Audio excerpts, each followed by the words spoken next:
Okay, good afternoon. We're going to get started. Good afternoon. Welcome to the 44th CALLERLAB convention here in Mesa, Arizona. Today is Monday, April 10th, and this session is called Sophisticated Sight. My name is Ken Ritucci, and I'm the moderator for this session, and to my right is Mr. Ed Foote from Wexford, Pennsylvania, which is just outside of Pittsburgh. We'd like to welcome everyone here. We got a good group. And Ed and I have done this session in the past. Are you on? Test 1, 2. 1, 2. Oh, there it is. Good. We'll be doing a session on how to work microphones later. Ed, I suggest you show up. Well, we really welcome everyone here. Now, keep in mind that this session is being recorded. So if you have a question, either Ed's going to run out to you with the wireless or you're going to meet him halfway. Okay, or Joe, you help us out. Okay, thanks, Joe. We want to make sure we get your questions or comments on the mic. I'm going to ask a silly question since the session is called Sophisticated Sight. So this session is, a few years ago, Ed and I did a sight session, which was for advanced sight resolutions and things like that. And earlier in the day, they had a beginner sight thing. I forget what we call it, nearsighted, farsighted, or something. So this session is geared towards callers who currently do sight calling. That doesn't mean to say we won't cover some of the basics if somebody has a question or you want to see an example of something. But I always like to ask, so how many, be honest by a show of hands, really feel comfortable with their sight calling and sight resolution? Okay. How many don't? Okay. So how many of those who don't, and for the tape we had maybe about 6, 7 hands who feel comfortable, maybe 8 or 9 who don't. So for those who don't feel that comfortable, are you struggling with a particular method, or are you using a method and how many are not using a method at all? Okay, except for Mr. Brian in the back, who we really don't know what he does, but he's quite successful in what he does. So if he raises his hand, don't believe him. But that's okay, because Ed and I conduct many caller schools, and we instruct lots of callers. And one of the things that I always find is I go around the first day of the school, and I'll say, what kind of methods do you use? And most of the time, a lot of them will say, if they're experienced, they say, oh yeah, I sight call. And then when they get up to call, they sight call, but they don't really resolve. And remember, to sight, there's really 2 parts of it. There's the sight calling, where you just, there's different methods of calling, but the extemporaneous form, where you just get up and you just call whatever you want. And then when it comes time to resolve, you start to look for probably what we call key couples or key people in a square that you might have remembered or have written down beforehand. And then you get into resolution mode. And you can always tell a beginner sight caller or a sight caller in general who's having trouble, because they're going along great guns and you're dancing to them and it's smooth and it's great, and then they decide to resolve, and all of a sudden the train slows down and it's like, pass through, bend the line, no, right and left through, no, pass through, bend the line.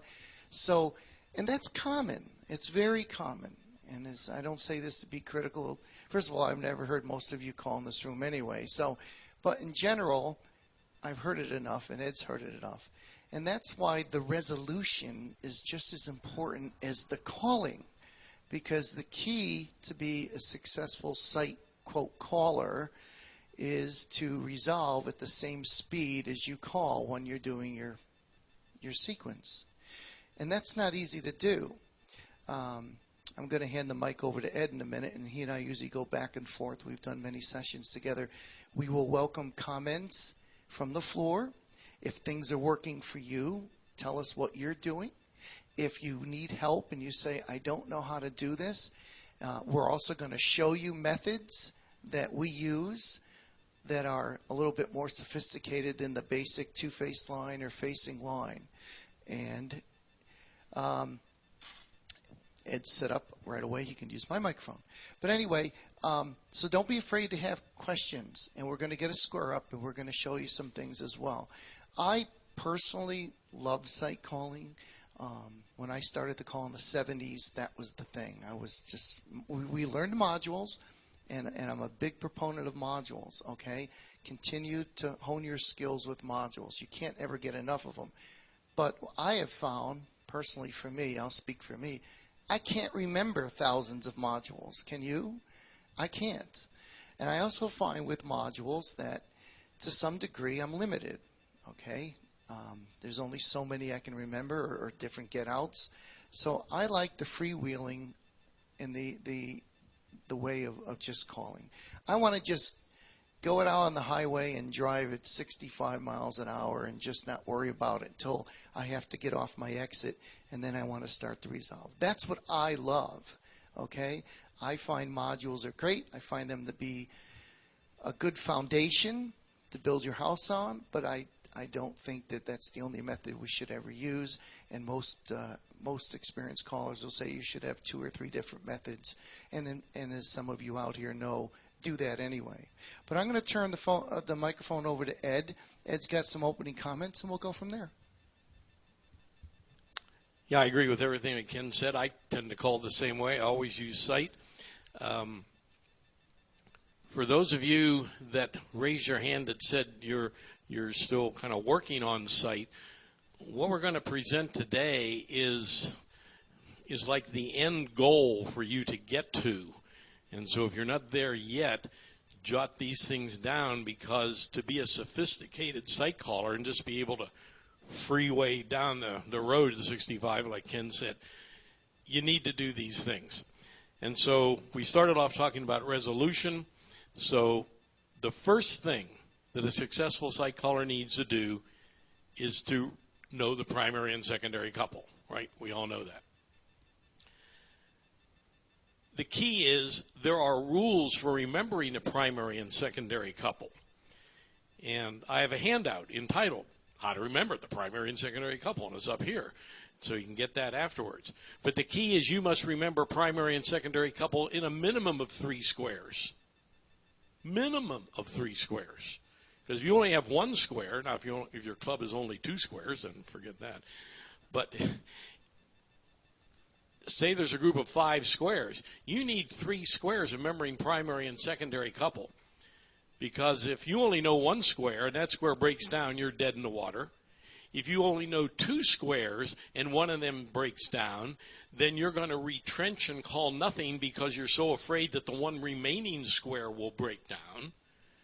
But if you have 3 squares, now you have an insurance policy.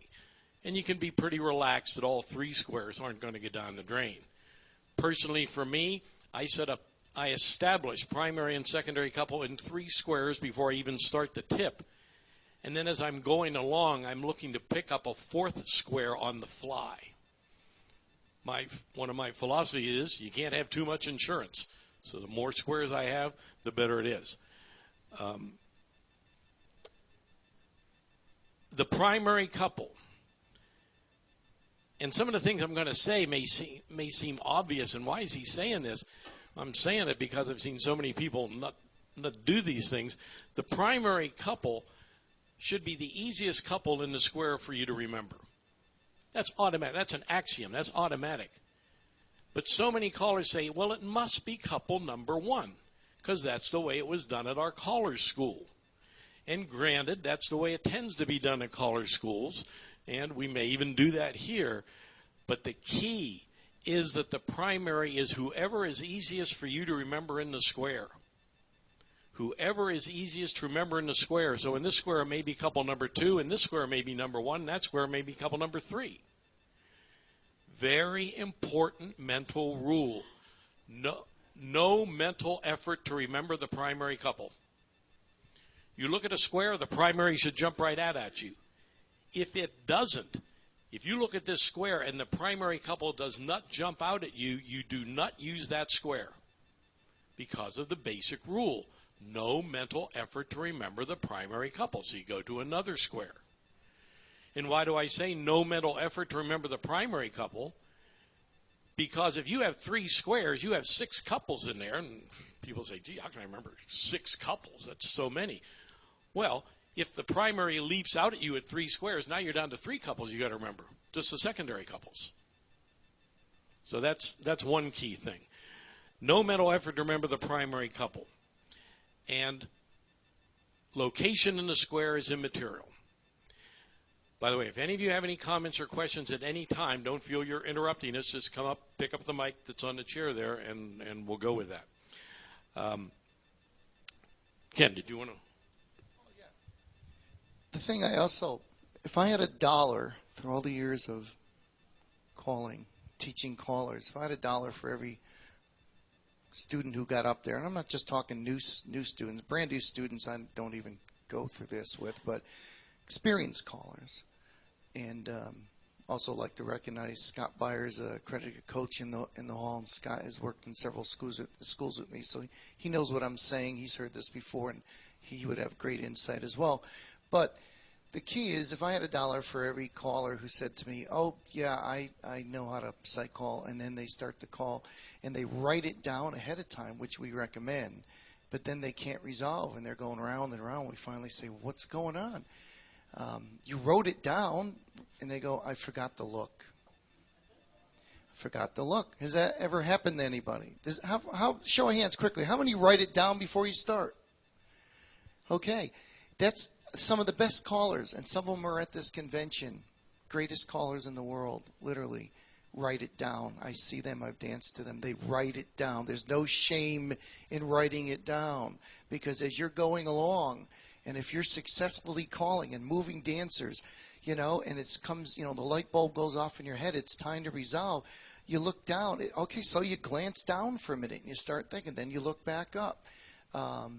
Ed said to, minimum 3 squares. Well, for some people in this room, that would probably be really hard, 3 squares might be too much at first, but at least 2 if you can. And, of course, the easiest time to practice sight calling and basically resolution is what I'm talking about, is when? Your local club, your weekly club. How many have a weekly group they call for?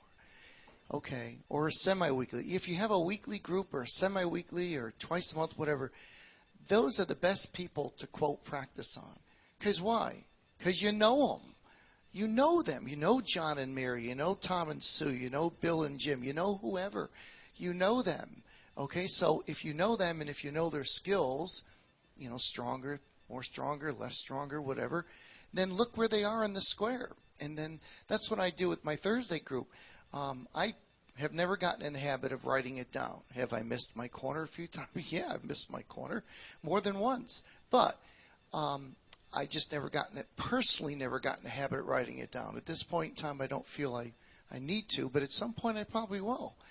The older we get.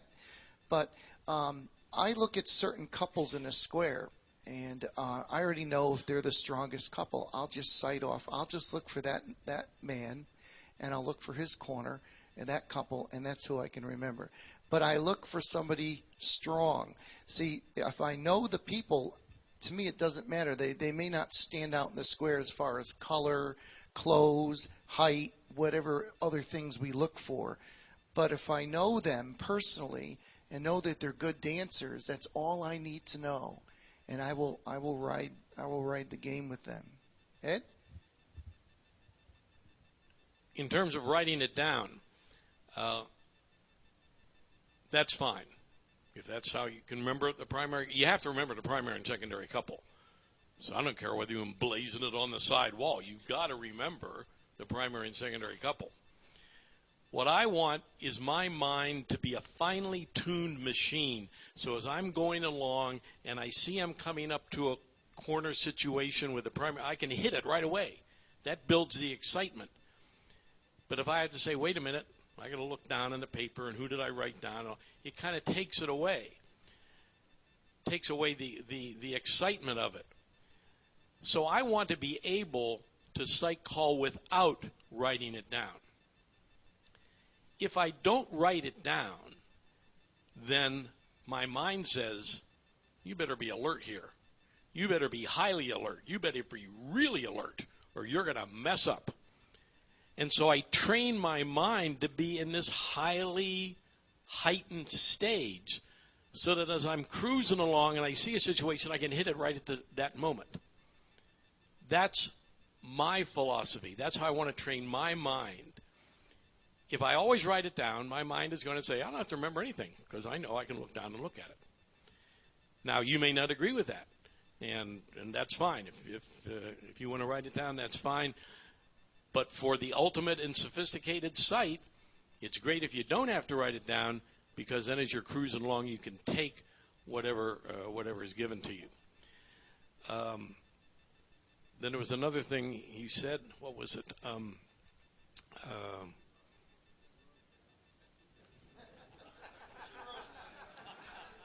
Should have wrote it down. All right. We have a couple comics in the crowd. Isn't that cute? Okay.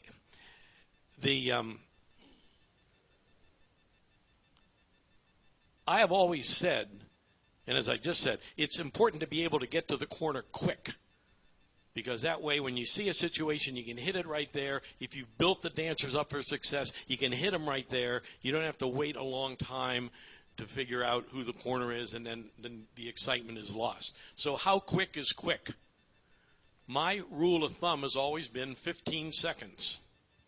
15 seconds from the time I decide I want to get to an Alaman left until I do it.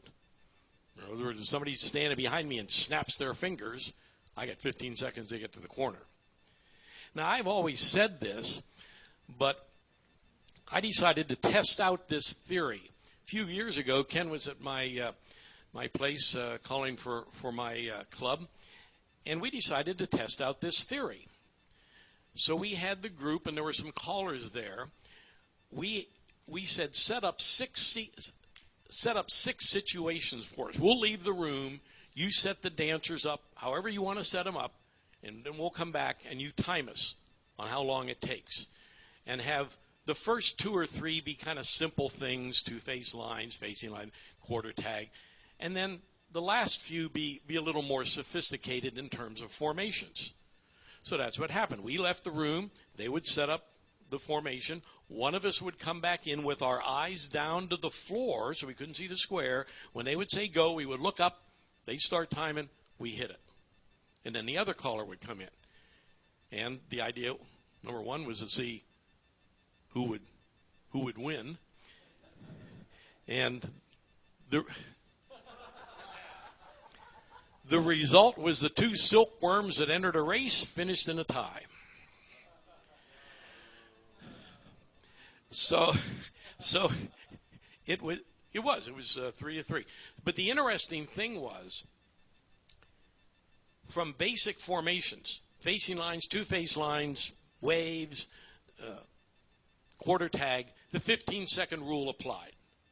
But for sophisticated formations, 3-in-1 line, and by the way, our resolution had to be at plus only. We weren't allowed to use any advanced. There was an advanced group. We weren't allowed to use advanced calls.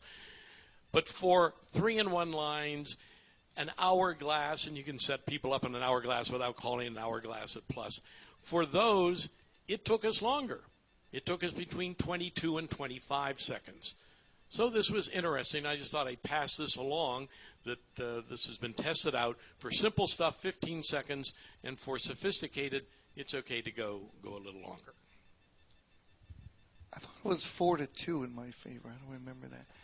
But no, and well, I got to tell you the other part of that quickly is some of the students that were there that had been to Ed's school, and Ed works with them one-on-one in his basement because he's got a beautiful dance hall down in his house.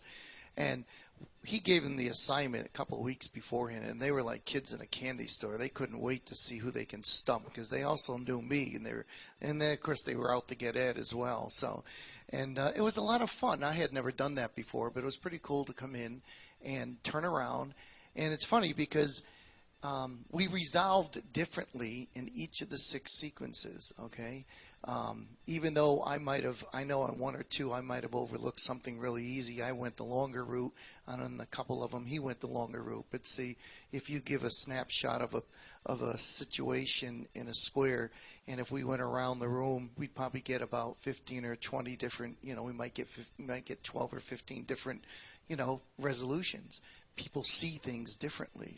Some can do it like this. Some take longer, okay? But it was a lot of fun. It was a great exercise, and it really honed your skills.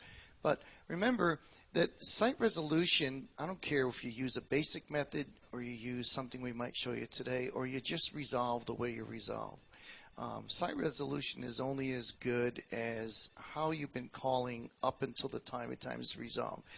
If you're calling stop-go choreography, if you're not sure of, the term formation management, where does one call end, where does one call begin? And it's not just newer callers that have this problem. It's sometimes the middle-of-the-road callers, 3, 4, 5, 6 years, 7 years. Sometimes they don't know what to call. How many times do you feel you're in a rut? Let's just keep it to mainstream, and are there calls on the mainstream program, be honest, that you just never use? I know there's a few I might miss once in a while. Everyone else uses them all the time. All right. No, you don't. You and I don't, but everyone else does. That's great. I don't quite believe that, but all right.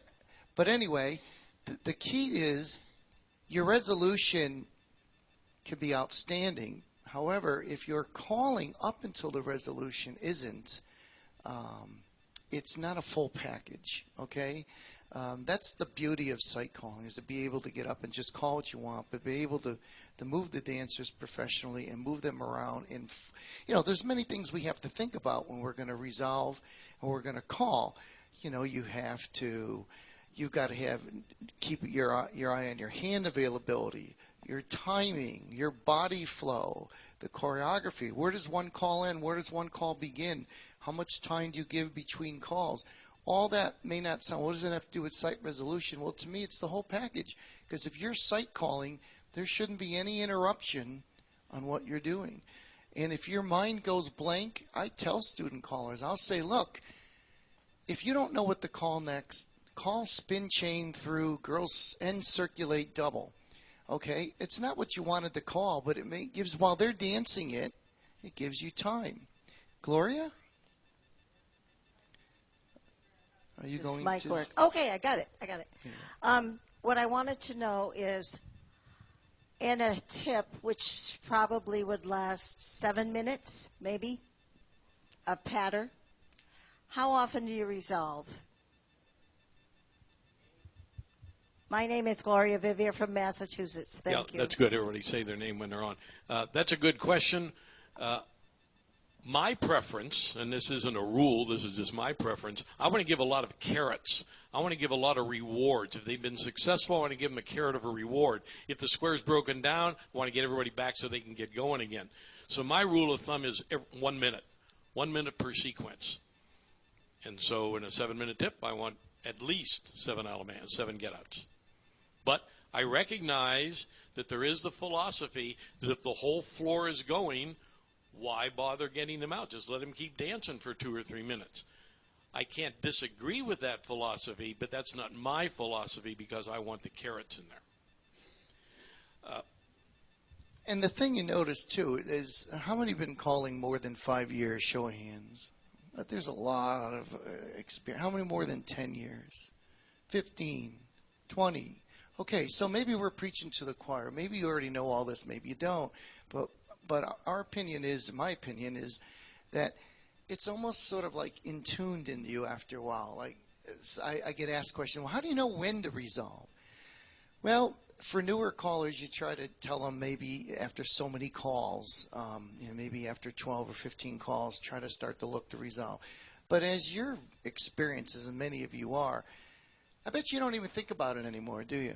I bet you just start to resolve when, yeah, you see it in the dances. Well, you see it in the dancers, but the other thing is you just sort of know after a while. It just sort of something clicks in your mind, it's time to resolve. I agree with Ed. I don't believe in there's nothing wrong with the long sequences, but at some point you have to reward them. The resolution is the reward for the dancers. It's not so much the reward for you. It's the reward for them. Can someone get John the microphone back there? Joe, will you help him out? But the reward is for them, not you as much, because you got to start over again. They want to feel that they have successfully completed. It makes them feel good, doesn't it? John? Oh, you got to push There it it up. is. Yeah, I pushed up. John Marshall from Virginia. To what you were just saying, Ken, not only is it a reward, but there's a satisfaction to the dancer in knowing they've done something correctly, and that being the resolve, the promenade, the Allemande man left, the at home, any resolve you use that tells the dancers we're in the right place, we did the right thing. There's a satisfaction in that, such as what happens when the dancer doesn't get something. As a dancer myself, if I don't get it right, if I miss something, I want to know why. I want to know why I did that wrong. And that's why I don't object to doing things over again. Some of these sight callers are so good that you can put the dancers back in exactly the same footprints that they were in to begin with. And if you're using memory, then it's even easier to do that. But I can't tell you that I can always put you back in exactly the same footprints, but I can give the same concept or the same idea to get them close to it, and sometimes correctly, exactly. But more importantly, they get to see what happens, and the square will function better, particularly when you have dancers who maybe they got through successfully, but maybe they don't know why. Some of us with our cueing abilities can get dancers to do lots of things, but there may not be a lot of gratification to the dancer because they don't know how they got there. That's one. Number two, when we're sight calling and we get comfortable with it and all these hands are up, a lot of you guys have a lot of experience sight calling. That's terrific. But what happens to creative choreography? What happens to make sure you're not in a rut? Because it happens. A lot of the long-time callers here know how easy that is to have happen. You're comfortable. You're in your rocking chair. You're in there just rolling along. So what do you need to do to keep it fresh? I tell the dancers when the callers at the caller schools is it's a short phrase that I've coined, which is you have to write to sight. You need to write material in order to sight call it. You're going to see things. You're going to do your writing. You're going to get ideas. You can take them to the floor, even if you don't have a set get out using this idea, but maybe you're putting calls together in a little bit different way, different direction than you have been, and then you can still sight call out as you've always done, or you can create new get outs with it. But if you write, the more you write, the more things you're going to be able to recreate on the floor from your mind. That doesn't mean you have a photographic memory, or like the late Mike Jacobs, who had an eidetic memory, which is very similar, who could recreate anything he had written. He could look at the floor and recreate it. We all have, if you're a sight caller, we all have a little bit of that, where we can see that's the formation I need to be in, whether it be a diamond or whatever. I can create that when and where I want to. So to keep from getting in a rut, I remind everybody, push your checkers. Don't push your computer. Please don't do clueless clicking. Push your checkers. I know it's old school, but that's how you make sure your body flow is good for both sides, and you get a better feel for things. But if you're looking for a way to freshen it up, sit down with the checkers and do some writing. Easy way to do what John says, and I do it every dance. I have what I call idea sheets. These are sheets of paper where I just have ideas down, ideas that I've stolen from research from any place. Brian Clark has a session on choreography later at this convention. Listen to that and copy down everything on that panel. That'll give you all sorts of stuff. Write it down on your idea sheets. You want it to work. Okay. I have idea sheets laying down all the time. That's how I guarantee that I don't go stale. I have more stuff laying down. I maybe have 2 or 3 sheets of paper, but there's obviously more stuff on those papers than I can ever get through to a whole dance. Another thing I wanted to mention, Ken was mentioning about modules. It's vital that you have get-out modules when you sight call. You can't remember everything, but you can remember some get-out modules. also have get-out modules for lines and zero boxes and quarter tags and whatever, but you can't remember them all. So I have sheets of get-outs. One sheet's entitled zero box, and I may have 12 things on there. Another sheet is entitled zero lines. Another sheet is entitled zero lines out of sequence. And these are laying here on the table with me. And as I'm cruising along and I say, yeah, I see if I call a pass-through trade by slide-through, I'm going to have zero lines. As I'm calling pass-through trade by slide, I'm glancing down and picking one off the sheet. Picking whatever. Now I don't have to worry about always remembering and getting in a rut for the same get-out. I'm glancing down at the sheet and picking it up. And the final thing I wanted to mention, we were talking about writing down your primary and secondary again. If you write down anything at a square dance, don't be calling standing like this and your materials on the table down here, because you're going to be going like this, up and down with your head. And every time your head is down, your eyes are off the floor. It affects your timing, and it can affect everything. Always elevate your notes, even if you're just reading a dance, heaven forbid, but some new callers have to do that. Elevate your notes. Put a couple suitcases there, the yak stack box, whatever. The rule of thumb is you should be able to stand and never move your head and be able to watch the floor and also watch your notes at the same time. That way you know your material is up. If you have to lower your head at all, it's just going to take away from it. Question in the back. Yep, state your name. Yes, Jerry Gilbert from Albuquerque, New Mexico. Hey, Jerry. And through the years, Ed brought up, he used that term carrot. Get the dancers back to a carrot, to an Alaman left, so they can rear back, kick, and do the right and left grand, whatever. I've noticed in the last couple of years that a lot of callers, I went to one dance one time a couple of months ago, and every session finished at home. And celebrate, at home, celebrate. Half of them are not doing Alaman lefts anymore. Your thoughts on that? Yeah, that's a good point. You know, it's been, I mean, the last 5 to 8, maybe 10 years now, I do a lot of at-home resolutions. Couple of reasons. One is the dancers are getting older. And in New England, I can speak for other parts of the country where I travel, but I don't know, I'm sure some of you have seen it. They don't like the promenade that much anymore, do they? Or their promenades are like, you know, one slices across the set, one backs up, one goes around. My Monday night group, it's like, you know, they can do the hard material, but then when I say promenade, it's like a Chinese fire drill. I don't know. They get home, but they just do it on their own. It's just silly. So I started working on that, and it was sort of a challenge to me. A caller who lives in Florida now sort of said to me, he challenged me. He says, start working on getting at home resolutions. And you know what? You sort of make a game of it. I got into the habit of saying, maybe say center square through 2, partner trade, and you are, and after a while they go home, and they like it. They get into it. So it's sort of a game. So I'm all for that. There are times where I have to promenade them. I don't say as many right and left grands at the programs that I call now anymore. I just don't. I do.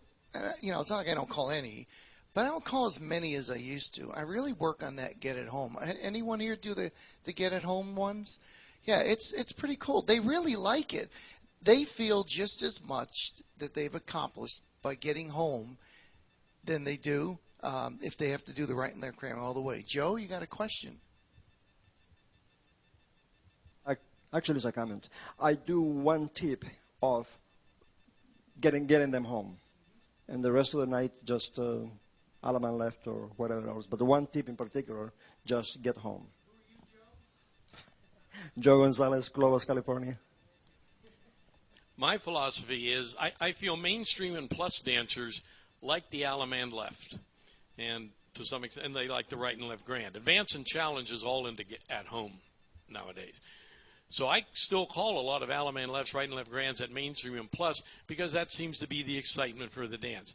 Yes, you can call be at home and celebrate, and that works. And I'll do a few at home get outs. But for myself personally at mainstream and plus, the dancers I'm calling for like the excitement of the Alaman left. Yeah. Scott Byers, Sacramento, California. I want to make 2 comments. Number one, I do write my sites down, and the reason I write my sites down is it helps me memorize who the sites are. If I write them down, then I know that helps me with my memory to remember them. So I do, mine is kind of half and half. I'm not always looking down at that page, but I write it down to help me memorize who they are. And so when I write it down, that gives me a little memory hook. The other thing that I find that's very important is where you set your sights is as important as who you set your sights. You can determine the dancers, or you can set how hard your dance is going to be by where you set your sights. Generally speaking, your better dancers dance up front, generally speaking. So if you set your sights as 2 in the middle of the floor and 1 up front, now you're cursing, you're looking at the whole floor with your head as you're doing it. They think you're watching the entire floor, and you're watching 3 squares. So that's what I do. I think that's just as important. It is, absolutely. And he brings up a good point. How many times have you gone to a dance and you've seen a caller, and again, they may be new, and it's not being critical in a bad way, but I've seen it enough where or maybe they're even experienced. It's not always just new callers. I see this with all callers. Head square through 4, right and left, and they're leading over the stage, and they're staring right at 1 square. Has anyone ever seen that when you're dancing on the floor? Well, if you haven't, good. But it happens. And to me, if you're going to sight call, even if you've written it down, or even if you know in your squares, maybe there's a square over here, maybe there's 1 over there, maybe there's 1 in the back, whoever you feel comfortable with, you should always be looking around, calling and making sure, because dancers, although they're not staring at you, it's not a performance where they're sitting on, a concert where you're singing and they're just looking at you. They do tend to look up and look at you, don't they? So if we're fooling ourselves if we think that the dancers aren't looking at us, because they are. So don't fall into that trap. So if you're constantly looking over here, and I know a few callers who do that, and I've had, one's been to my school, and I say to him, look, I know you're practicing sight calling. I know you're learning to sight call. He says, but you gotta make it look like you're calling to the whole floor. People don't want to be ignored. They just don't. So we have to. These are the little things we have to think of all the time.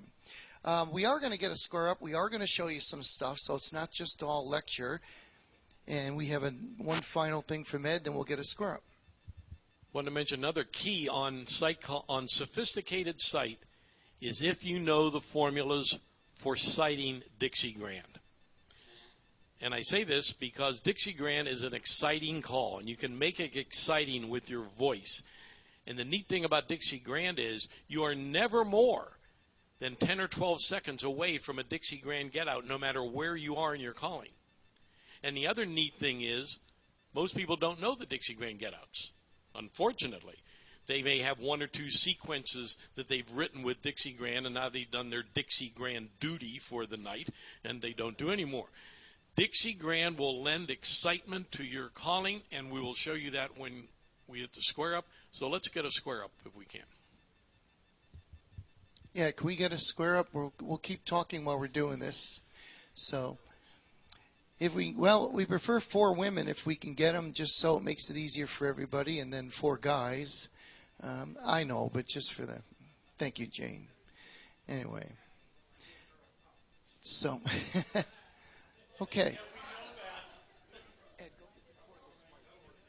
Yeah, so what do we need? 1 here? We got a lady here coming. Thank you so much. Okay. So, I'll just a few quick comments about this, and Ed's going to show you some things, and I'm going to show you some things. So, when you look at this square, okay, other than asking if we can have 4 women, just to simplify it, okay? We didn't say for who to dance with who. We didn't say, okay, look, that couple in red, that's really great, but I need you like right, over here or something, So when you look at this square, get back there.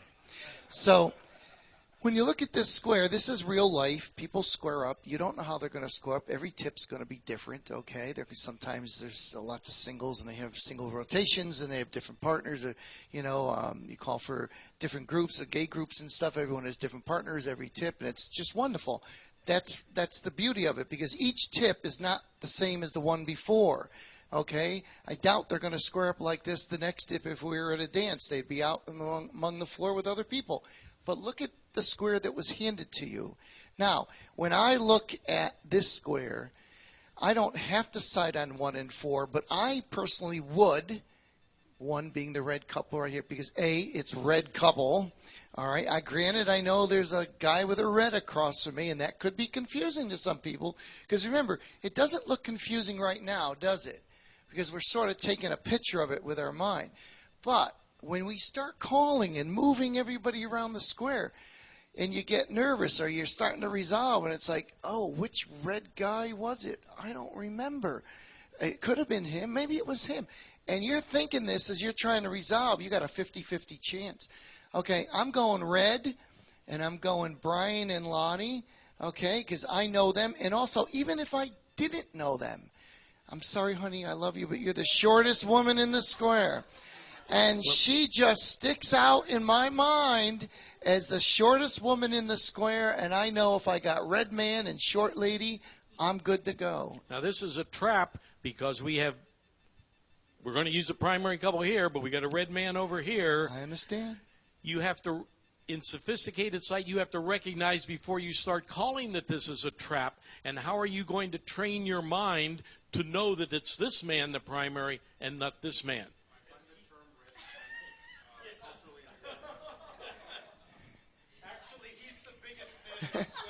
That's right. Well, that's how I would remember it. He's the largest red person.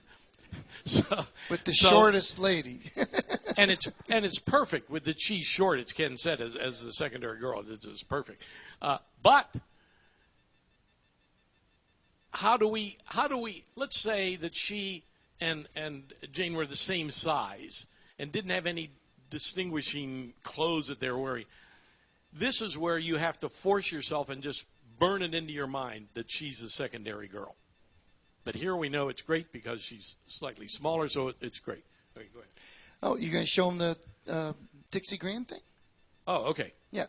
So Dixie Grand, I've been meaning to write a paper on this for a number of years, and I've decided this summer I'm going to write it.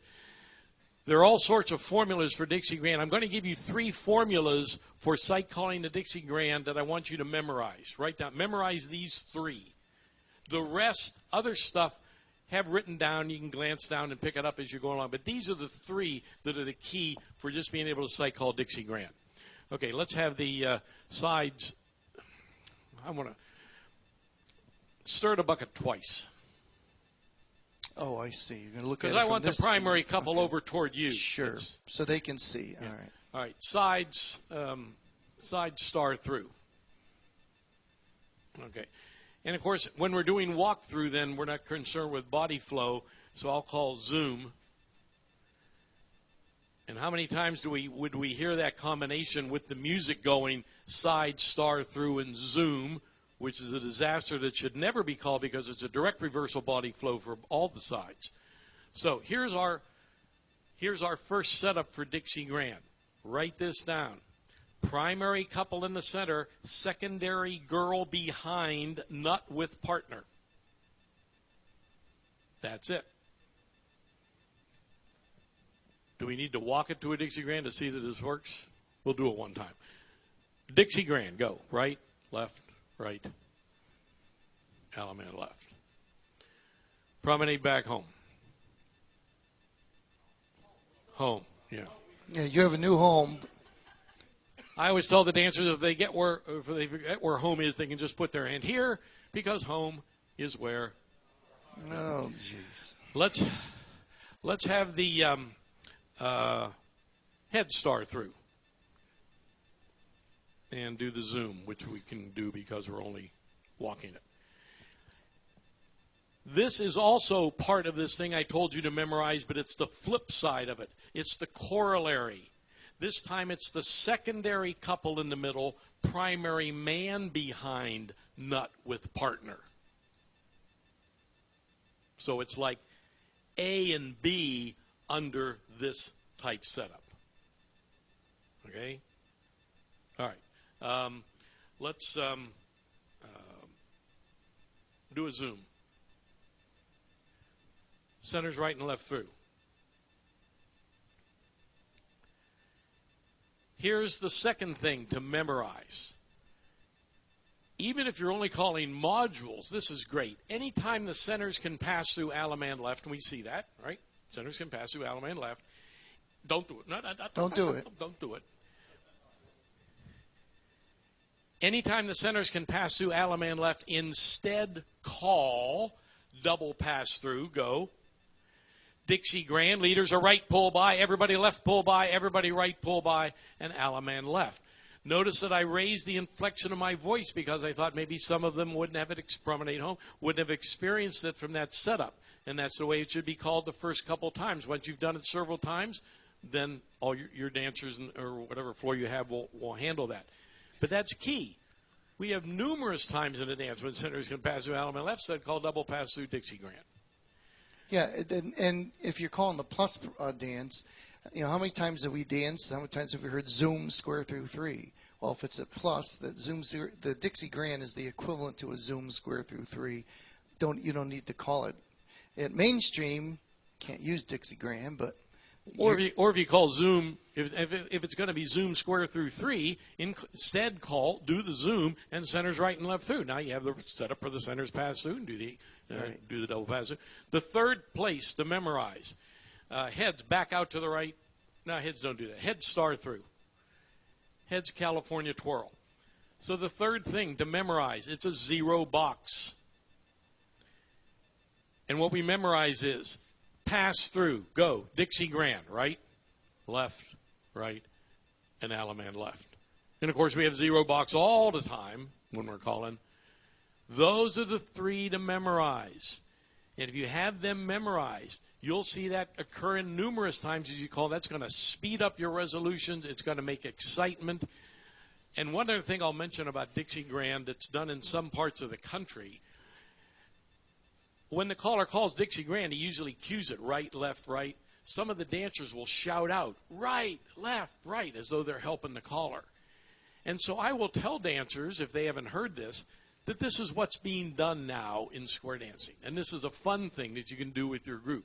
Tell them to shout out right, left, right every time, and it makes for excitement in the dance, and it just helps the whole thing.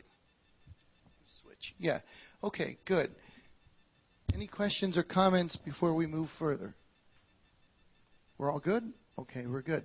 All right, so I had asked before by a show of hands, and I can't remember how many came up, like how many aren't really using a method right now, or how many are struggling with sight resolution? Be honest. I mean, we don't take names. Sometimes, okay. All right, so for the ones who said they're struggling, are you using a particular method, yes or no? Not really. You don't know any.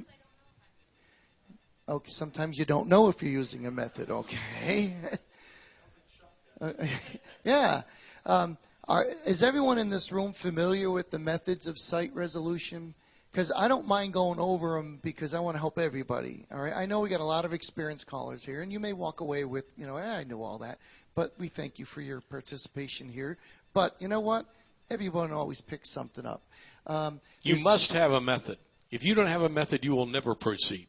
You will always just be spinning your wheels. You must have a method that you can fall back on and really learn. So it's your foundation, like a building. It's your foundation. Go ahead.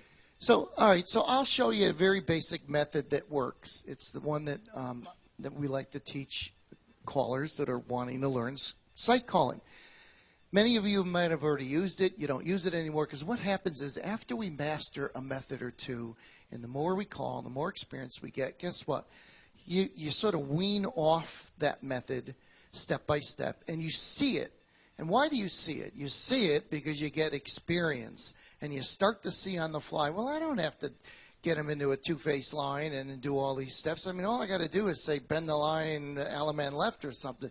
But see, newer callers, and sometimes we get nervous, we may not see it. Okay? Let me show you the quick method. Daddy, give me a call. Star through. Who? Oh, head star. Thank you. Head star through. Brian, give me a call. 3/4 Zoom. Just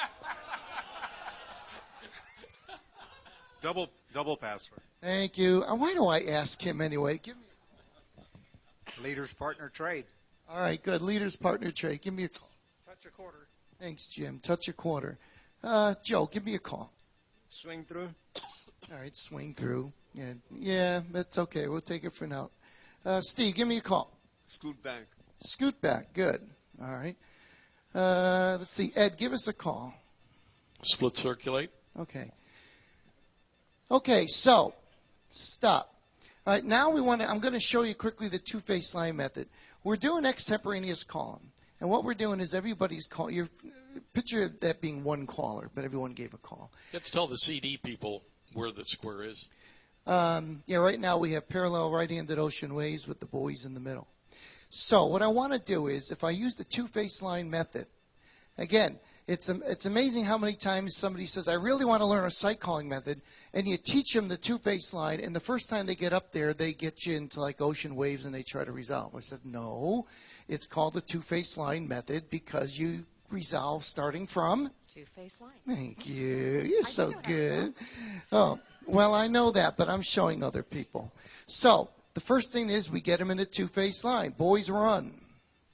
Now, I want my primary couple matched together. And keeping them within the two-face line, that's the key. If you start to say bend the line, ladies chain, yeah, you might be able to match them up. I'm sure you will. But if we're sticking to a method that people could use, stick to the method. So any combinations of circulates or trades will bring the ladies, the primary couple, together. Michael, what is it? Oh, I want her with him. I don't know. Centers circulate how many times? Girls circulate. Circulate. What did I say? Okay.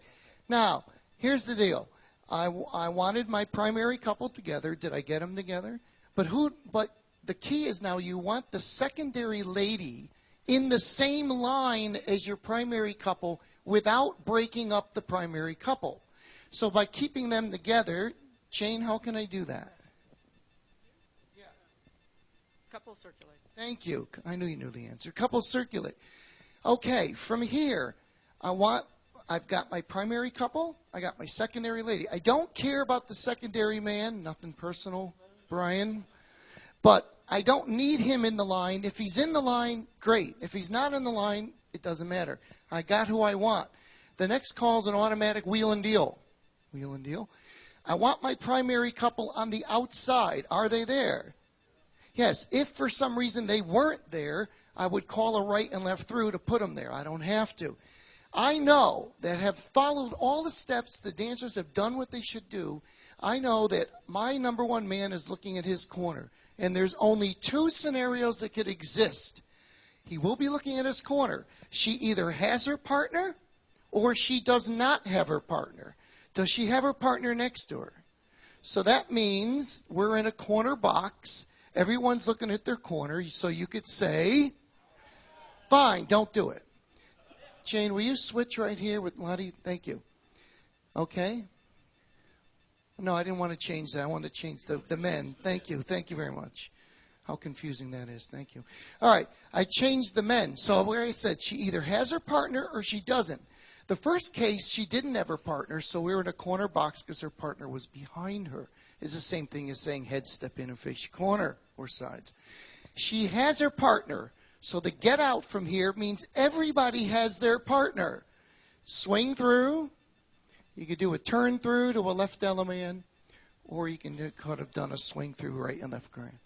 Okay, and promenade home, or back, push your partner home. Everyone see that? That is a basic method. And if for some reason somebody in this room is not using a method, I highly recommend you at least start with that one, provided you follow the steps, right, Ed? All right. For more sophisticated methods, I have something, and Scott has seen this. I just gave it a name. It's not a famous name. It's just a name I made up. I call it a snapshot. So I want to start sight calling. Okay, give me a call. 4 ladies, chain 3/4. 4 ladies, chain 3/4. All right, let's see. Give me a call. Head square through 4. Thank you. Head square through 4. Mike? When you're there. Right and left through. Right and left through. Give me a call. Veer to the left. Veer to the left. Good. That's very nice. You did the right and left through first before the veer to the left. Center's hinge. Center's hinge. Ooh, okay. So we got a diamond. Okay. All right. So from here, boys face in, girls extend to the boys. All right. So I've called everything I want to call. And this is what I mean when I said earlier that things start to morph into it. And I'm sure many of you are doing this. Maybe, and we don't know why we do it. We just do it because we get experienced and we start to see things clearly. So at this point, I've called everything I want to call. Now I want to bring them home. So I quickly look at the square, and I can divide the square in 4 ways. I can divide it this way. I can divide it this way. So I've got, hold on, this way, this side, this way, this side, or I can divide it, this way, these 4, or this way, these 4. I can break it down by waves, or I can break it down by boxes within the wave. Everybody in the square, remember this footprint, because when he's done, I want you to come right back to this footprint again. Okay. So what I want to do is, if I pick a group of 4, out of those 4, there's usually a 90% chance, or could be higher, could be lower, but it's usually a good chance that I can quickly match up 2 couples. Then I'm halfway home. So if I have, from here, if I want to start the resolve, I know I can have the girls do a U-turn back, but we'll do something a little bit smoother. Scoot back. Could have done that too. There's a lot of different ones. Boys run around the girl. Okay, my resolution is this. Pass through, wheel and deal. In the middle, wheel around. Element left, and I'm home. Oh, no, wait, I'm not home? Hold on. Let me see. Oh, I got the secondary man. I didn't want that. It's important to have a method. Okay. Oh, be quiet. Right and left through. Veer to the left. Sorry, wrong guy in red. Ferris wheel. Watch that. Well, now we really got to do the center star through, back out. Those in head's position lead to the right. Alaman left. All right, get back where you were. If you can remember that. Back to your footprint.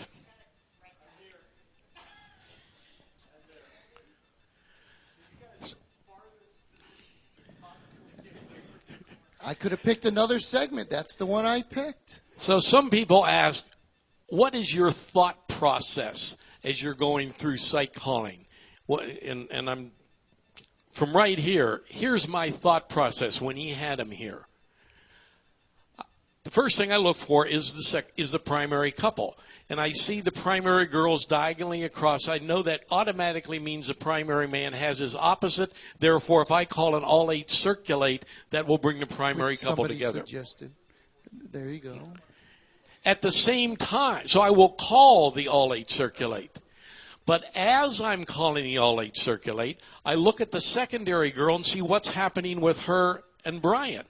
I'm not looking at all of them at the same time. No. I'm only keying on the primary couple. But I see that, isn't it neat, when I get the primary couple together, the all 8 circulate is going to get the secondary couple together. Well, that's great. They're all together. But then I want my get out. But I can be thinking of my get out as everybody's moving. All 8 circulate. Everybody cast off 3/4 and rear back and do a right and left grand. And that's what went through my mind from that setup. And my point being, yes, I didn't get the right corner that time. I didn't use the all 8 circulate. But I guarantee you when we're all calling, all of us wouldn't have said all 8 circulate. I'd bet bottom dollar on that, okay? I didn't say it from there. So, Jim, I want you to mix them up. Sure, go ahead. Go back to your Can you remember your again. same position? We're getting, for the tape, we're getting you back in the same position. This will be a Brian get out. Everybody Okay, so- write this down. So Brian Clark from Vancouver, BC, Canada. No. So of course the first thing I saw was exactly the same thing you saw. Everybody had their opposite. And then what I also saw was that we are not in sequence. Okay, so everybody hinge, the centers trade, recycle, right and left grand. On the third hand, promenade home. Okay? So that's what I saw when I saw that. So there, I don't know, there's no technique for that. Can you get back to where you were again one more time? Okay, so this is fun because we all see things differently, don't we? We do. I was not looking for that. What I was looking for in my group of four that I chose was my choice. Like I said, I could have gone 4 ways. I saw that Brian and his, your partner is, no wonder why. Okay. The little one. Okay. Well, okay, screw up, go home. Let's do it again. Jim, I want you to mix them up. Okay, heads square through 4. Right and left through. Veer left. Girls trade. Couples circulate. Bend the line. Pass the ocean. Single hinge. Centers trade. Okay, so he mixed them up really good. We've got, for the sake of the tape, we got right-handed parallel waves, girl, girl, boy, boy, or boy, boy, girl, girl, depending on how you're looking at it. Okay, so again, when I look at a square and he's called as much as he wanted to call. If it was me, I've called as much as I want to call. Basically, what I want to do now is I want to resolve out of this somehow with someone. I can go here, I can go here, I can go here, I can go here. However, the key thing is right now, what do you notice about the arrangement within the formation? Boy, boy, girl, girl. Okay, so and many times, though, when callers start to resolve, they don't see arrangement. They just see formation. They quickly say, oh, I got 2 parallel right-handed waves. And they may want to say, girls run around the boy. Well, in this case, we can't do it. But I've heard that called. I'm sure some of us have even called that. All right, so from here, we want to resolve from here. Let's have the centers trade. Scoot back. All the boys run around a girl. I'm getting closer because that's how I decided to move this. Slide through. Pass to the center and square through 3. That's the way I chose for that particular sequence to element left and push your partner home and you're home. Ed? Let me show you one other type thing here. Heads back out to the right, make a line of 4. Just back up to the right and make a line. We know that if we call, so let's say I'm ready to do my resolve. We know that a square through 4 means we turn our back on our partner, right? So therefore, if a square through 4 means we turn our back on our partner, then after the 4, if we turn around, we'll be facing our partner and we can do a right and left grand. And that's just a little get out module. So I'm going to call this, but I'm going to call it 2 ways. First, I will call it the average way that a lot of callers might call it. So everybody square through 4, go. You turn back and right and left grand, don't do it. Okay. Now, star through, California twirl. The fact that we have neat get-outs, and this is, I only call this neat because a lot of people don't do it. That just kind of fell off the end of the table when I called it. There was no excitement there. So now I'm going to call it the way I would call it at a dance. Everybody square through 4, go. 4 hands. When you're done, turn around, right and left grand. And I say turn around. I don't say you turn back. Don't have to do it. The turnaround is an excitement. It's, and it's right there. That's how I would call it at a dance. And the key is don't lose presentation merely for the fact that you know how to resolve. All right, square back up. And one thing about what Brian did a really nice get out, didn't he? But we have to remember who we're calling to in our audience. Sometimes, I'm just talking about maybe the basic mainstream club or even a plus club. I don't know, your own groups better. But if you don't have a strong floor, many times the girl recycling the boy around might cause problems. And why do you think that is? because nobody calls this. We don't teach it. We don't call it in our classes. We don't use it. So all of a sudden, girl isn't used to doing the cross fold and the boy fold and following and leading. Okay? They're not used to it. So if you see it and you think your dancers can't use it, then it might be a great get out, but it might not work. Then what's going to happen? It's going to fall flat on your face. Ed? Yeah, can we trade mics for a second? Sure. We've been talking about get-outs and resolves. But as we know, 90 to 95% of sight calling is what comes before the resolve. We're talking sophisticated sight. So let's take a look at this. Let's have the heads star through. Everybody do a double pass through. Put centers in, cast off 3/4. Pass through, wheel and deal. Girls pass through. The title of this little thing is called The Value of Setter's Trade. If I call star through from here, and a lot of callers would because it's going to give us a nice two-face line, boys and girls together, right? No problem. And so the whole world will tend to call star through couples circulate. And no problem. We got a two-face line. Nice. Everybody's going to do the circulate.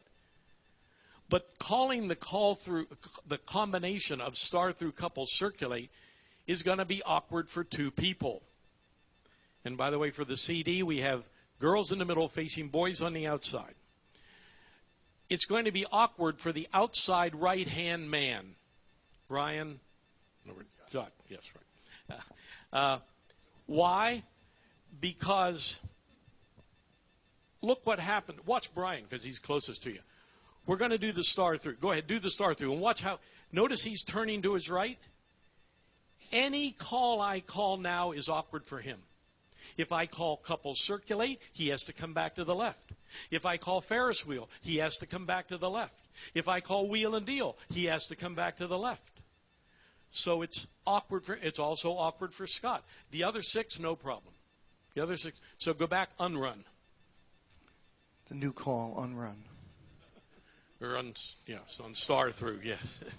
Star through. Okay, so this whole idea was first put forth by Jack Lazary numerous years ago. Unfortunately, it isn't written down. But sophisticated callers know this.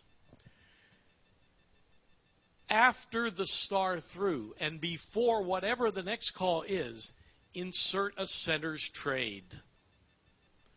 That smooths out whatever the next call is. And why is that? Because it lowers the center of gravity. The star through, your hand is up here. Your center of gravity is raised. When you call the star through, it lowers the center of gravity, and that makes the next call smooth. Brian? Yeah. But the center's trade gives me the exact same path as if I did the circulate that you said was bad flow. And that's good. He said that comment because I knew he was going to say that comment, and I love it. Oh, yeah. He's right if I call star through pause, couples circulate or whatever. But we know we don't call stop start calling. We lead the dancers by 2 beats. So if I call star through and immediately call center's trade, then he's walking toward the other man and the center's trade is done smooth. But he's right. If I just call star through, stop, center's trade, it's not going to be through. Do a star through. Go. Boys trade. See, I said boys trade before they hardly even walked into the star through. And now whatever the next call is good. Bend the line. Pass through. Wheel and deal and spread. Pass through. Wheel and deal. Zoom. Boys pass through. So we now have we have an 8-chain through, boys in the middle, girls on the outside. Same thing is true for the girls. If I call star through, where's the problem going to, which girl is going to have the problem? It's going to be the outside left-hand girl because her body motion is going to the left. Anything is going to go to the other way. I'll get you just a second, Doc.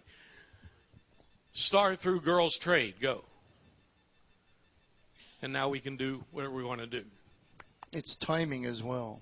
Question in the back. Dee Dee Doherty, Minnesota, Arizona. My first instinct to see that to smooth it out would be a touch a quarter boys or girls trade. and then move from there. From the boys in the middle looking at girls, or girls in the middle looking at boys, to eliminate everything that you've just done. It just seems smoother to me. Bend the line, pass through, wheel and deal, and spread. Let's do what she just said. Pass through, wheel and deal. Girls pass through. So you want touch a quarter. Yeah. It's the same thing. Touch a quarter, go ahead, and the center's trade. Let's have the boys run around a girl and the couples circulate. And they bend the line. Pass the ocean. Girls trade. So that's one spot where the center's trade is vital. Same-sex 8-chain through, and we call it star through. We want to insert a center's trade. The other key spot is anytime you call from parallel waves, ends run. It's going to be the same thing. Here, now we have normal parallel waves, girls in the middle, boys on the end. The key boy is the boy looking in, because when he runs, his body flow is to the right. Any call we call, couples circulate or whatever, is going to be awkward for him unless we insert a center's trade. Boys run, boys trade, and bend the line. There are all sorts of places where this applies subtly. Let's look at this call. We have normal facing lines. Let's look at any girl.